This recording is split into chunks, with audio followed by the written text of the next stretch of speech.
Profesor Dr. Din Samsudin berkunjung ke Turki. Apa katanya? Yang Turki saya saksikan sekarang beda dengan Turki 10 tahun yang lalu.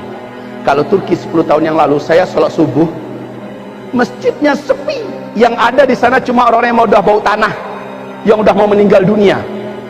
Sekarang katanya masjid-masjid besar di Turki yang saya masuki, subuhnya mobil-mobil mewah, motor-motor mewah parkir di luar, dan di dalamnya kayak Jumatan. Masya Allah, saya nggak tahu masjid apa yang beliau masuki, penuh sesak, orang-orang penuh dalam sholat subuh, membuktikan di Turki sudah banyak iman, sudah banyak orang-orang beriman.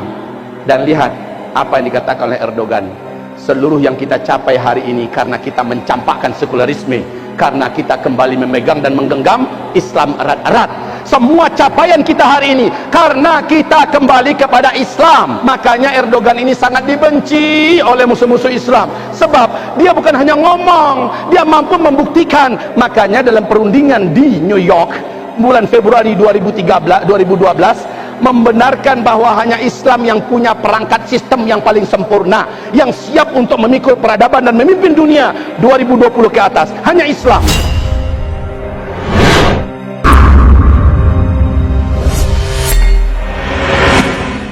Seluruh sahabat dipuji oleh Allah di surat At-Taubah ayat 100. Bahkan Allah merekomendasikan seluruh kalian kalau kepengen jaya seperti sahabat, kalau kepengen kuat seperti sahabat, kalau kepengen sukses seperti sahabat, kalau kepengen masuk surga bersama para sahabat, ikuti sahabat. Ini firman Allah di surat At-Taubah ayat 100. Allah berjanji orang-orang yang terdahulu lagi awal-awal masuk ke dalam Islam dari kalangan muhajirin dan ansar, serta siapapun yang meniru mereka, siapapun yang mengikuti mereka dengan mengikuti yang baik, Allah pasti ridho dengan mereka semua, sebagaimana Allah ridho dengan para sahabat muhajirin dan ansar ini. Allah pasti akan masukkan mereka semua ke dalam surga, sebagaimana seluruh sahabat Allah jamin masuk semuanya ke dalam surga. Itulah keberuntungan yang besar. Coba lihat itu. Jadi dipuji betul oleh Allah para sahabat ini. Kalau kamu ingin sukses, ikuti sahabat yang sukses.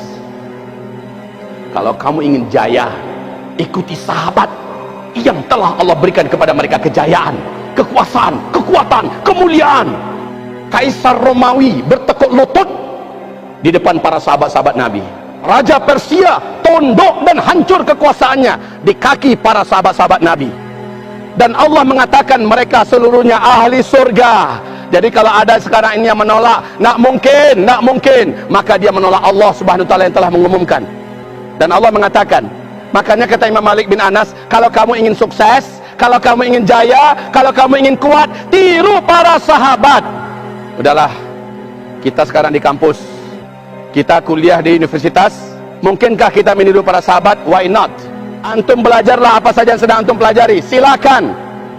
Khususkan dirimu belajar tentang masalah ilmu pendidikan, ilmu ekonomi, ilmu fisika, ilmu biologi, ilmu apa saja silakan. Bahkan termasuk otomotif, elektronik, silakan. Mau menguasai bahasa apa saja silakan. Tapi prinsip-prinsip hidup, prinsip-prinsip hidup tiru para sahabat. Apa kata Erdogan? Erdogan hanya 10 tahun dia memimpin Turki. Prinsip-prinsip dan pola kehidupan sekuler, kultur sekuler, semuanya tersingkir secara bertahap tapi pasti. Kalau dulu Turki sebelum Erdogan yang memegang termasuk negara 111 termiskin di dunia, hanya dalam 10 tahun Turki masuk dalam urutan negara 16 terbesar dan terkaya di dunia. Hanya 10 tahun. Dulu Turki jorok, kotor, rumah-rumah sakitnya jelek, universitasnya sangat tidak berkualitas. Tetapi Turki sekarang, seluruh universitas yang ada di Eropa minder dengan universitas yang ada di Turki. Ketika 2008 terjadi krisis moneter yang menyebabkan banyak negara besar Eropa bertumbangan dan kelimpungan, lalu universitas-universitas menaikkan biaya belajar, biaya para mahasiswanya dinaikkan, beasiswa-beasiswa dicabut, banyak yang diekstradisi. Tetapi malah Turki membuka pintu untuk para mahasiswa yang masuk dengan full beasiswa. Masya Allah. Sekarang rumah sakit termewah yang ada di Eropa adalah Turki, ada di puncak atasnya, paling atas. Maskapai penerbangan Turki 3 tahun berturut-turut mendapatkan penghargaan terbaik nomor 1 dunia. Satu di antara 3 elektronik otomotif terbaik di Amerika, Eropa, Turki pemiliknya salah satunya. Masya Allah Pak, ini kemajuan yang luar biasa. Ekonomi Turki melesat dengan luar biasa. Anak-anak Turki level-level SD sudah bisa diajak berbicara tentang masa depan Turki 10, 20, 30 tahun yang akan datang, live di depan televisi. Kalau di Indonesia, anak-anak kita diajak bicara oleh presiden, kamu mau jadi apa? Kalau Erdogan beda, dilihatnya anak ini punya potensi sampai perguruan tinggi, sampai S1, sampai doktor, dibiayai gratis oleh negara. Masya Allah, ini baru keren. Coba lihat, puluhan ribu anak-anak kecil diurut, dijalankan di jalan raya, puluhan ribu. Orang-orang tuanya mendampingi, militernya juga mendampingi, polisinya mendampingi. Apa kata Erdogan? 2025 anak-anak ini akan memimpin Turki dan memimpin dunia, mewarnai dunia. Hafiz Quran semuanya. Demikian. Profesor Dr. Din Samsudin berkunjung ke Turki. Apa katanya? Yang Turki saya saksikan sekarang beda dengan Turki 10 tahun yang lalu. Kalau Turki 10 tahun yang lalu, saya sholat subuh, masjidnya sepi. Yang ada di sana cuma orang-orang yang udah bau tanah, yang udah mau meninggal dunia. Sekarang katanya masjid-masjid besar di Turki yang saya masuki, subuhnya mobil-mobil mewah, motor-motor mewah parkir di luar, dan di dalamnya kayak Jumatan. Masya Allah, saya nggak tahu masjid apa yang beliau masuki, penuh sesak, orang-orang penuh dalam sholat subuh, membuktikan di Turki sudah banyak iman, sudah banyak orang-orang beriman.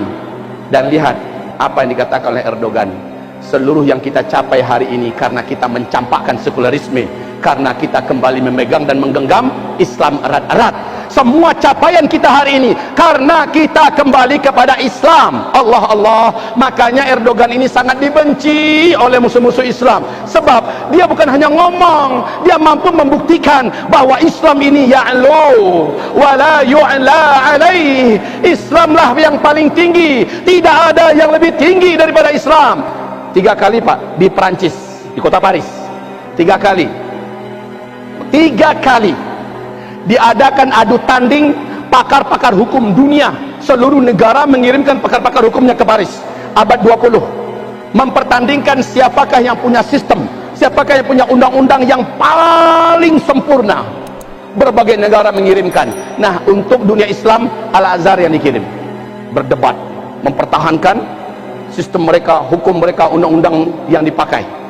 Islam dipresentasikan oleh Universitas Al-Azhar. Masya Allah, pada puncaknya Islam ada di ring pertama, nomor 1. Mereka gergetan di tahun 20-an. Kemudian hanya hitungan 10 tahun lebih ke depan, diadakan pertandingan kedua. Seluruh negara mengirimkan wakil-wakil terhebatnya yang pakar masalah hukum, pakar masalah undang-undang, pakar masalah pidana, perdata dan sebagainya, dikirim balik. Lagi-lagi Islam ada di ring pertama, nomor 1 memimpin. Dan kembali Islam yang ketiga memimpin dunia.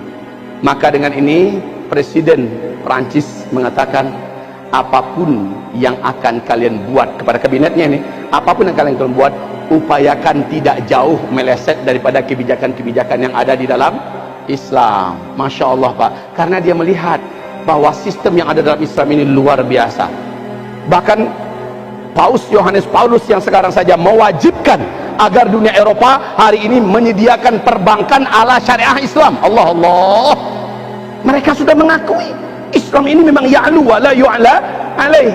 Makanya dalam perundingan di New York bulan Februari 2012 membenarkan bahwa hanya Islam yang punya perangkat sistem yang paling sempurna, yang siap untuk memikul peradaban dan memimpin dunia 2020 ke atas. Hanya Islam.